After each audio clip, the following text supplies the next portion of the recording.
औज़ुबिल्लाहि मिनश्शैतानिर्रजीम बिस्मिल्लाहिर्रहमानिर्रहीम। नाज़रीन किराम, कानून के एक अदना तालिब इल्म होने के नाते आज आपके साथ एक बड़ा अहम केस डिस्कस करते हैं। ये 1953 के केस की बात है कि मैडम नूर जहान जो थी मशहूर गुलकारा, उनको लाहौर की एक अदालत ने समन जारी किया और मजिस्ट्रेट साहब की अदालत में एक खातून निगत ने एक इस्तगासा दाखिल किया, कंप्लेंट दर्ज कराई कि शौकत हुसैन रिजवी और मैडम नूर जहान के स्टूडियो में वो आई हुई थी और वो उन्हीं के घर में ही रहती थी कि एक रोज़ किसी बात पर मैडम नूर जहान ने उसे बुरी तरह मारा पीटा और इसके सर के बाल नोचे और खींचे और मुंह पर थप्पड़ मारे। इस तरह मैडम नूर जहान ने सरेआम इसकी बेइज्जती की और इसको सदमा पहुंचाया। नाज़रीन इकराम, उस खातून निगत ने इस इस्तगासा की तायीद में, कंप्लेंट की तायीद में दो गवाह भी पेश किए। मजिस्ट्रेट साहब ने बज़ाहिर मुकदमे को काबिल समात समझते हुए मैडम नूर जहान को अदालत में पेश होने और इस्तगासा का जवाब देने के लिए समन जारी कर दी है। नाज़रीन इकराम, उस दौर में इतनी बड़ी अदाकारा के हवाले से, इतनी बड़ी गुलकारा के हवाले से इस तरह की खबर जो थी वो अखबारात में सनसनी खेज अंदाज में छपी और अखबारात में ये खबर लीडिंग तौर पर जो है वो लिखी गई। नाज़रीन किराम, ये जो केस था नूरजहान मैडम के हवाले से, उसमें जो उनके ऊपर इल्ज़ामात लगाए गए थे कि मेरे ख़िलाफ़ ये मुकदमा झूठा और साजिश है, मुझे महज ये उनकी तरफ से जवाब जमा कराया गया, मुझे महज अदालतों में घसीटने के लिए इस्तग़ासा दायर किया गया है।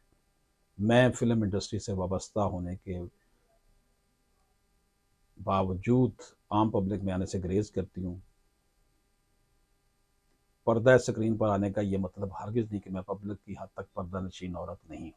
उन्होंने कहा जनाब मैं तो पर्दा नशीन औरत हूँ और मुझे अदालत से मुस्तस्ना करार दे दिया जाए हाज़िरी से। यानी उसने कहा जी मैं पर्दा नशीन औरत हूँ। मुझे ठीक है, पर्दा नशीन औरत को कानून ये कहता है कि वो अदालत में उसकी हाज़िरी एग्ज़ेम्प्ट हो जाती है। ये नुक्ता उठाया उस वक़्त मैडम नूर जहां के केस में उनके वकला ने। उन्होंने कहा जनाब मैं पर्दा नशीन औरत था, ठीक है मैं फिल्म च काम करनी है, लेकिन उसका मतलब ये नहीं कि मैं पर्दा नशीन नहीं हूँ। ये दरख्वास्त जनाब, उसका जवाब जो है वो जमा करवा दिया गया और ये बात उस वक़्त मीडिया में बहुत, मीडिया उस वक़्त ज़्यादा अखबारात थे और बड़ा जनाब इससे ज़ाया किया कि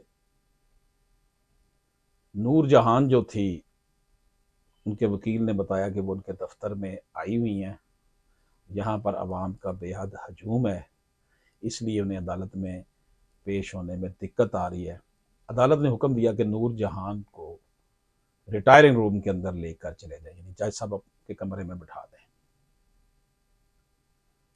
नाज़रीन का नूर जहान बुरका ओढ़े हुए कार से उतरी और जज साहब के रिटायरिंग कमरे से होती हुई अदालत में हाजिर हो गई।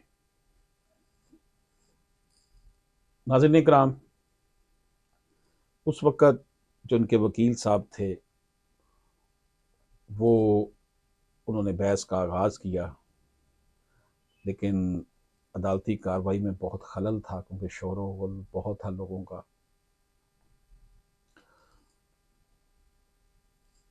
उनके वकील ने यह कहा कि ज़ाब्ता फ़ौजदारी की दफ़ा 205 के मुताबिक मजिस्ट्रेट की स्वाबदीद पर मुनसर है कि वो मुकदमे के हालात और गिरतो पेश के माहौल, मुल्ज़म की सोसाइटी में हैसियत और मुकदमे में तवालत को मद्देनज़र जो है वो रखते हुए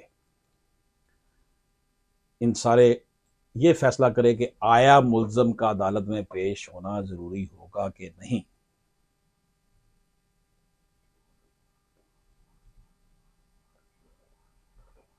देखिए, खातून बहस के दौरान ये कहा गया कि खातून मुकम्मल तौर पर उस इस पर्दा नशी नहीं होती, बल्कि हर खातून एक हद और दायरे तक पर्दा नशीन होती है। ये नहीं कि हर वक्त वो नकाब ही पहन के बैठी रहे। कई मकामात ऐसे आते हैं जहाँ पर पर्दा नहीं होता, मसलन ख़ानदान के अफराद और कहीं तमाम बरादरी के अफराद से पर्दा नहीं किया जाता। इसलिए इसमें यही बहस की गई कि इस तरह नूर जहां जहाँ अगरचे स्टूडियो में आती जाती हैं, लेकिन वो एक लिहाज से इनकी बरादरी है और वहाँ के लोग इनके खामन के दोस्त या अहबाब हैं। जहाँ तक अवाम का तल्लक है, अगर वो आम पब्लिक में आती जाती तो क्या इन्हें देखने के लिए आज इतनी दुनिया उमड़ आती? इनके वकील नहीं है वो। यानी कि ये बेसिकली इस चीज़ का था कि नूर जहान जो है वो पर्दा नशीन औरत है।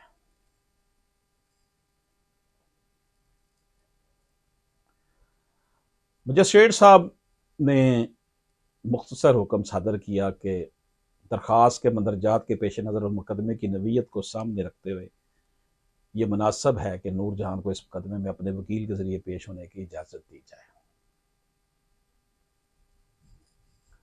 अब गोया कि उनको इजाज़त दे दी गई कि वो खुद पेश ना हो, बल्कि उनका वकील जो है वो पेश हो।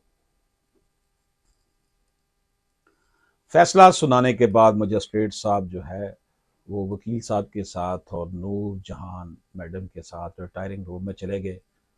अवाम अदालत के कमरे से निकलकर रिटायरिंग रूम की तरफ बढ़े और कमरे के दरवाज़ों के सामने जहां वकील साहब की कार खड़ी थी वहां आकर जमा हो गए। नाज़रीन इकराम,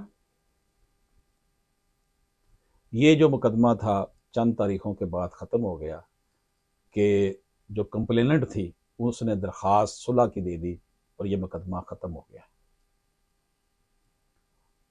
और मजिस्ट्रेट साहब को उसने कहा जी मुझे मैडम को कहें उसे माफ़ कर दें ताकि वो फिर स्टूडियो आने जाने दें उसको, उस खातून को। मजिस्ट्रेट साहब की सिफारिश पर मोहतरमा निगत और नूर जहान के दरमियान सुलह सफाई होगी, बल्कि मेल जोल भी शुरू हो गया।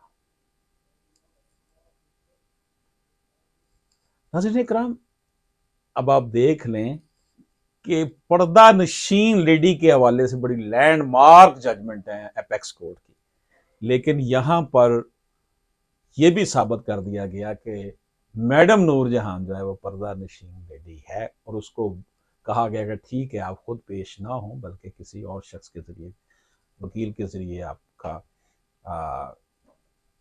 सिलसिला चलता रहेगा, आपकी रिप्रेजेंटेशन आपको एग्जेम्प्ट कर दिया जाएगा अटेंडेंस से। तो ये एक बड़ा फैसला है लैंडमार्क जो कि बुकला के हलकों में बड़ा डिस्कस होता है कि मैडम नूर जहां जो कि गुलकारा, अदाकारा, जिनके पोस्टर, जिनकी फिल्में, जिन्होंने राज किया है 50, 60, 70 साल तक फिल्म इंडस्ट्री में, उनको भी कोर्ट ने पर्दा नशीन कंसिडर करते हुए हाजिरी से एग्जेम्प्ट करार दे दिया था।